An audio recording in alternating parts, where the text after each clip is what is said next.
Alright guys, let's talk about simple cuboidal epithelium. We have already discussed about what is epithelia or what is epithelial tissue. We have also learned about the classification of the epithelial tissue. And we have also discussed simple squamous epithelium. If you have not watched those lectures, please go to my YouTube channels and watch them first.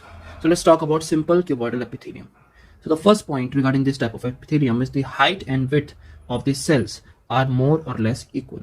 That is, their height is equal to their width.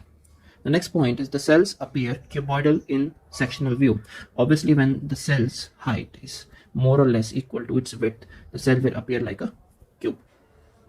When viewed from the surface, they appear hexagonal.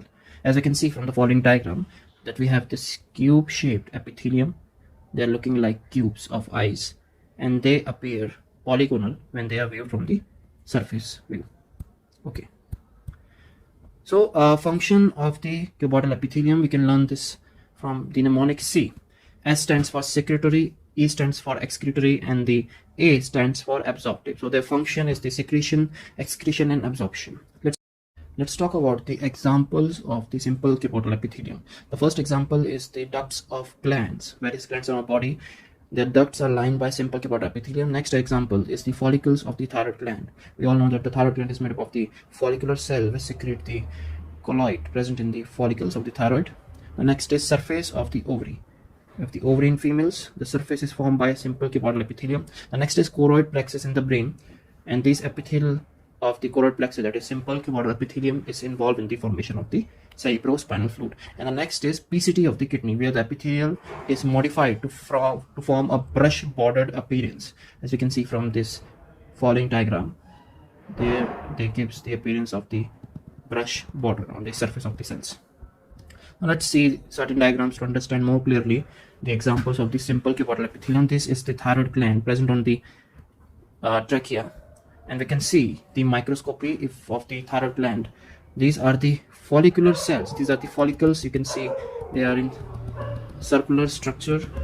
They are lined by the follicular cells, which are simple cuboidal epithelium, and they secrete the colloidal material inside the follicles. So the next example is the surface of the ovary. We have two ovaries in females, and the surface of ovary, you can see from this diagram, is made up of surface cells called the simple cuboidal epithelium or the germinal epithelium. Next is the PCT of the kidney. Here is the diagram of a nephron of a kidney. Here is the glomerulus, then the renal tubule consisting of PCT, the Henle's loop, and the DCT, and then the collecting duct. So here, if we take a cross section of the PCT section, we can see a lumen or a tube which is lined by certain cubical cells with modifications of brush-like appearance called the brush border simple cuboidal epithelium. So here we have completed the simple cuboidal epithelium, its functions, its examples with certain diagrams to understand more clearly. Now let's talk about simple columnar epithelium. So in this type of cells, the height of the cells is more than their width, so they appear rectangular. The nuclei are elongated and are located in the lower half of the cells, as we will going to see this in the following diagram later. So the nuclei are elongated, and located in the lower half of the cells. The nuclei of all cells lies at the same level. Okay, we will see in a moment. When viewed from the surface, like other epithelium, they also appear hexagonal or polygonal. So here is the diagram of the simple columnar epithelium, and we can see the cells are more of a tall column-like. Here the length of the cell, that is the height of the cell, is more than the width of the cell. And we can also see the nuclei of the cells are lying at the same level. Here is the nuclei, and the nuclei are elongated, and at the same time they are located in the lower half of the cells. So it is clear from the following diagram. So now let's talk about the columnar epithelium on the basis of the nature of free surface. So what is free surface? That is the part which is facing the body cavity. Let's talk about its two classification based on the nature of the free surface. The first classification is the simple columnar epithelium. Here the epithelium is not ciliated, or it is called non-ciliated. The cell appears simple rectangular shape. Example is the mucous membrane of the stomach and large intestine, where this type of cell is called goblet cell. Here is the more clear diagram of this goblet cell.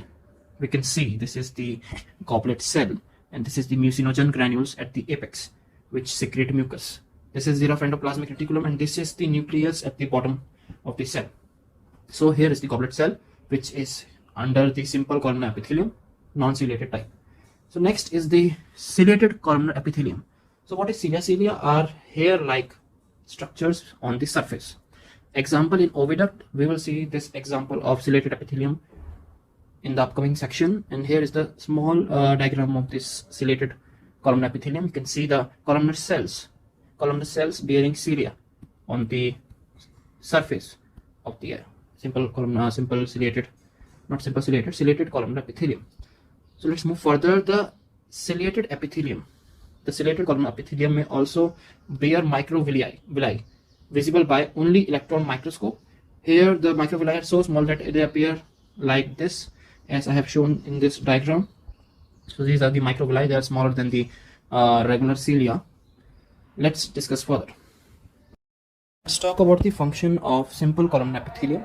The two functions are the secretion and the absorption. Let's understand these functions with the help of the following examples. The first example is the mucus secretion in stomach and intestine with the help of goblet cell that I've already discussed here. The next function is of the ciliated columnar epithelium in different parts of the body. We will discuss them one by one. First, we will see they are present in the oviduct and the uterus. Here, the cilia helps in the movement of the ova from the oviduct or the fallopian tube into the uterus at the time of implantation.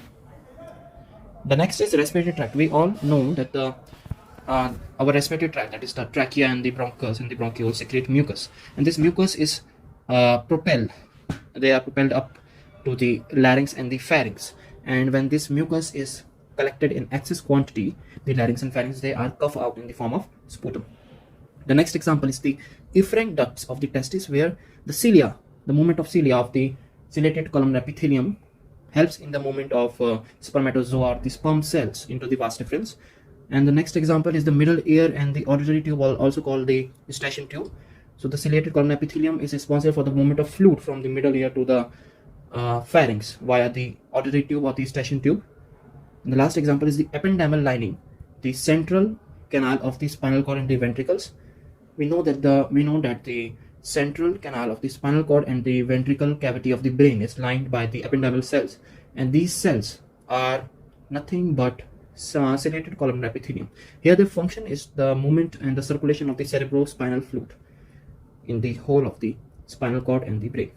So here are the examples of the simple columnar epithelium along with their function.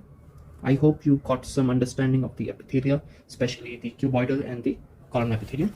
See you in the next video.